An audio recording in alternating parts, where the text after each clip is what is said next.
Good evening friends, welcome to learn with aspirants. आज हम ALP CBT 2 exam में आए हुए क्वेश्चन के बारे में डिस्कस करेंगे। अभी जो कि 2 मई को सीबीटी 2 का एग्ज़ाम हुआ है, उसके सेकंड शिफ्ट में जो क्वेश्चन आए हैं उसके बारे में थोड़ा सा हम एक्सप्लेन से डिस्कस करेंगे। तो शुरू करते हैं पहले क्वेश्चन से। Which metal is used as insulation in transformer windings particularly in high voltage applications? and answer is mica। अब थोड़ा सा इसके एक्सप्लेनेशन के बारे में देख लेते हैं। एक्सप्लेनेशन है micas high breakdown voltage and excellent thermal stability. तो मतलब आप समझ गए होंगे कि ट्रांसफार्मर वेंडिंग्स में माइका का यूज क्यों किया जाता है, क्योंकि इनका जो वोल्टेज वो हाई ब्रेक डाउन वोल्टेज पे रुक सकती हैं और एक्सेलेंट थर्मल स्टेबिलिटी, इनकी जो स्टेबिलिटी है वो एक्सीलेंट है। And ability to withstand mechanically stress make it good, इसीलिए माइका का यूज किया जाता है। अब आगे चलते हैं। Choice for insulating high voltage windings paper and press board. Mica के अलावा भी कई चीज़ें होती हैं जिनका यूज हम ट्रांसफार्मर विंडिंग्स के रूप में करते हैं, जैसे पेपर एंड प्रेस बोर्ड्स। तो आप ऐसे समझिए पेपर एंड प्रेस बोर्ड जो है इसका भी यूज हम करते हैं। These materials are often used as a solid insulation in transformers, particularly in conjunction with mineral oil according to a Querathids। Okay, और नेक्स्ट जो है वो ट्रांसफार्मर ऑयल है। Transformer oil often mineral oil is another important insulating material providing both insulation and cooling for the transformer. तो ये आपको जो दिख रहे हैं ये सारे के सारे ट्रांसफार्मर में कूलिंग के लिए, विंडिंग्स इंसुलेशन के लिए यूज होते हैं, जिसमें कि एक ट्रांसफार्मर ऑयल हो गया, पेपर एंड प्रेस बोर्ड हो गया, एंड तीसरा जो हो गया अदर इंसुलेटिंग मटेरियल में लाइक एनेमल, ग्लास, अपसोर्ट्स विद स्टेबल बाइंडिंग और coating substance are also used for insulation and transformer. तो बेसिकली मतलब 3 चीज़ें जो आप नीचे एक्सप्लेन कर रखी है ये भी आपके एग्जाम में पूछी जाए तो आप ध्यान रखिएगा इसका। तो चलते हैं अब नेक्स्ट क्वेश्चन पे। जो नेक्स्ट क्वेश्चन हमारा है,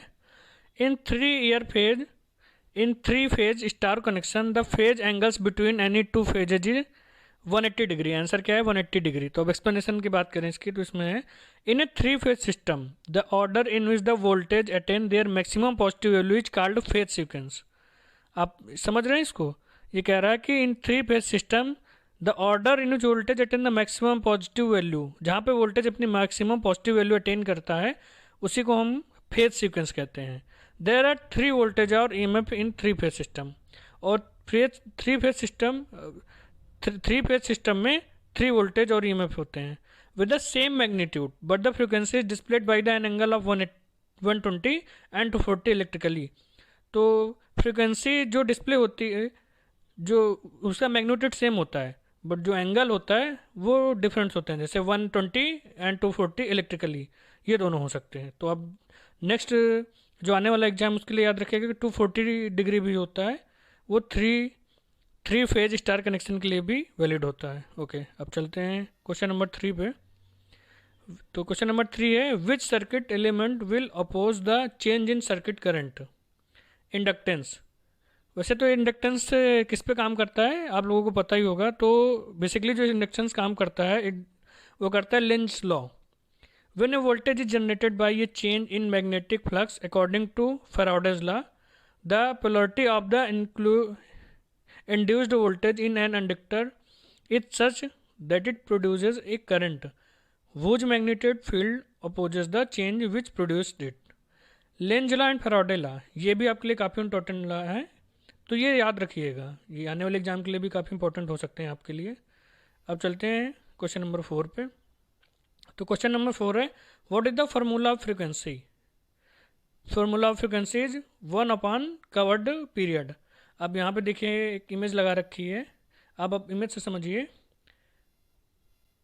formula of frequency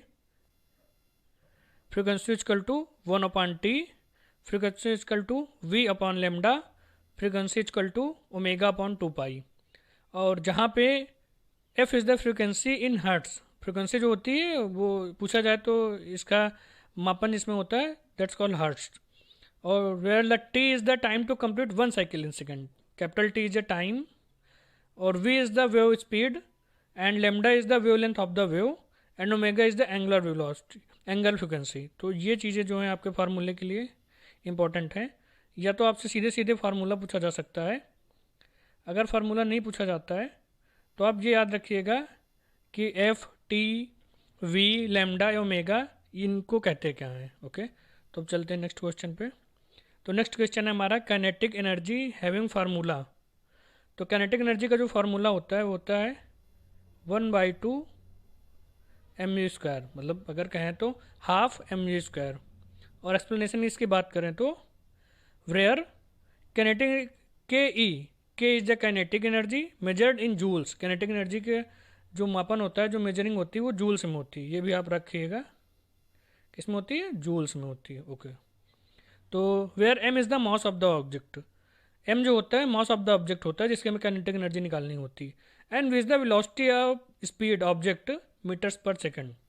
we speed होती है वेलोसिटी और जिसका मेजरमेंट होता है मीटर पर सेकंड में। तो अगर किसी चीज़ की हमें काइनेटिक एनर्जी निकालनी है तो हमें उसका उस ऑब्जेक्ट का मास होना चाहिए, हमें वेलोसिटी पता होनी चाहिए। ओके, तो अब चलते हैं नेक्स्ट क्वेश्चन पे। नेक्स्ट क्वेश्चन है हमारा what is the use of wire gauge. ये काफ़ी इंपॉर्टेंट क्वेश्चन है इलेक्ट्रिक वालों के लिए। तो measuring the length of size of wire, ये आप बेसिकली प्रैक्टिकल में भी यूज होता है इसका, जिन्होंने किया होगा। अगर एक्सप्लेनेशन की बात करें तो wire gauge is a measurement of wire diameter. This determines the amount of electric current the wire can safety carry as well as its electrical resistance and weight. तो अगर एक्सप्लेनेशन में इसकी बात की जाए तो आप ऐसा समझिए कि अगर ये कोई वायर है तो वायर का डायमीटर कितना है, ये वायर का डायमीटर कितना है और उसमें कितनी करंट फ्लो हो सकती है स्मूथली, इसकी सेफ्टी की जो चेकिंग होती है वो वायर गॉज से होती है। समझ गए आप। अब चलते हैं नेक्स्ट क्वेश्चन पे। नेक्स्ट क्वेश्चन है हमारा modern electrical generator works on the principle of electromagnetic induction. Modern electrical generator works on the principle of, answer है इलेक्ट्रोमैग्नेटिक इंडक्शन। इससे रिलेटेड जो मॉडर्न इलेक्ट्रिक जनरेटर के और क्वेश्चन है वो भी आप देख लीजिएगा, हो सकता है नेक्स्ट एग्जाम में आए। तो क्वेश्चन नंबर 8 क्या है, the semiconductor element in the P block primary included, answer है सिलिकॉन और जर्मेनियम। तो सेमीकंडक्टर में बेसिकली दो ब्लॉक होते हैं जिनसे बनते हैं, पी ब्लॉक, एस ब्लॉक, और इसके अलावा एक और होता है जो आप देख लेंगे, वो इम्पोर्टेंट हो सकता है आपके लिए। तो primary semiconductor elements in the P blocks are silicon and germanium. Basically जो प्राइमरी सेमीकंडक्टर हैं वो पी ब्लॉक के दो एलिमेंट्स होते हैं, वो होते हैं सिलिकॉन और दूसरा क्या होता है, germanium. Okay, these are found in the group 14। अगर आपसे पूछा जाए कि ये किस ग्रुप में मिलते हैं तो पीरियोडिक टेबल में ग्रुप 14 में मिलते हैं। And are used in इंस्टेक्ट semiconductor, इंस्टेक्ट semiconductor बनाने के लिए इनका यूज किया जाता है। अब चलते हैं क्वेश्चन नंबर 9 पे। क्वेश्चन नंबर 9 है the device used between the engine head, cylinder head and block car primarily, answer है सिलेंडर हेड गास्केट। क्या है आंसर, सिलेंडर हेड गास्केट। और ये सिलेंडर हेड गास्केट बनता किससे है, ये भी शायद क्वेश्चन आपसे पूछा जाए तो इसके बारे में थोड़ा सा हम देख लेते हैं।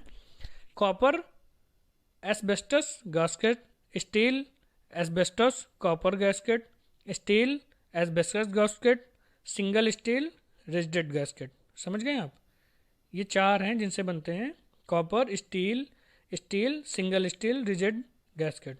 ओके, तो क्वेश्चन नंबर 10 हमारा है the short circuit test in the transformer is perform to determine, answer है the copper load loss at any load और at the full load, answer है the copper loss at any load और the full load. Okay, तो अब चलते हैं next question पे। तो हमारा नेक्स्ट क्वेश्चन है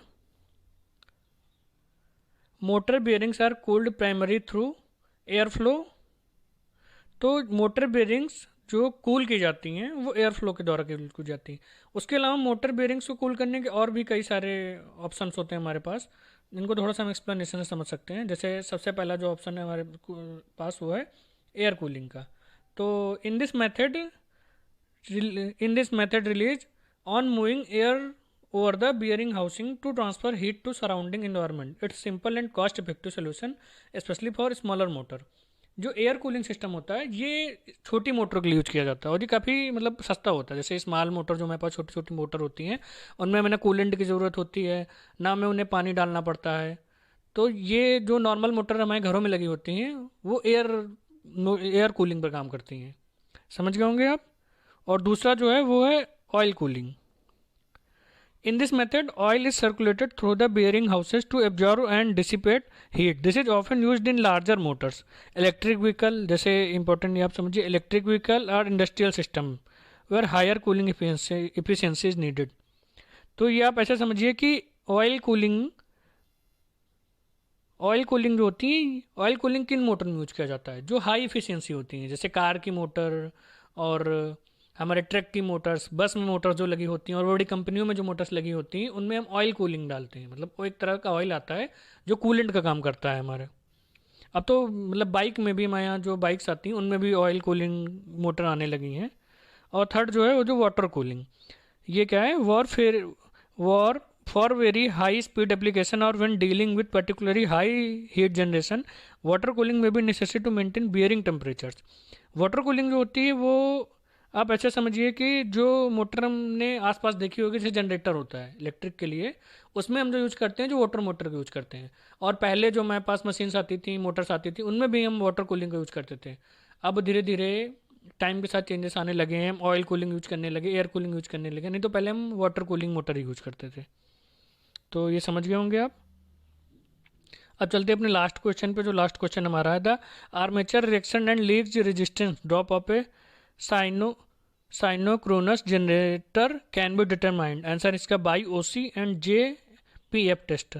ये क्वेश्चन थोड़ा सा टफ लगा मुझे, तो आप इसका एक्सप्लेनेशन एक बार देख लीजिएगा। बाकी आपका जो आने वाला नेक्स्ट एग्ज़ाम है, ये वीडियो आपके लिए काफ़ी हेल्पफुल रहेगा। तो प्लीज़ शेयर एंड सब्सक्राइब। और इसके अलावा आपको कोई इन्फॉर्मेशन चाहिए हो तो प्लीज़ कमेंट करिएगा। Thank you.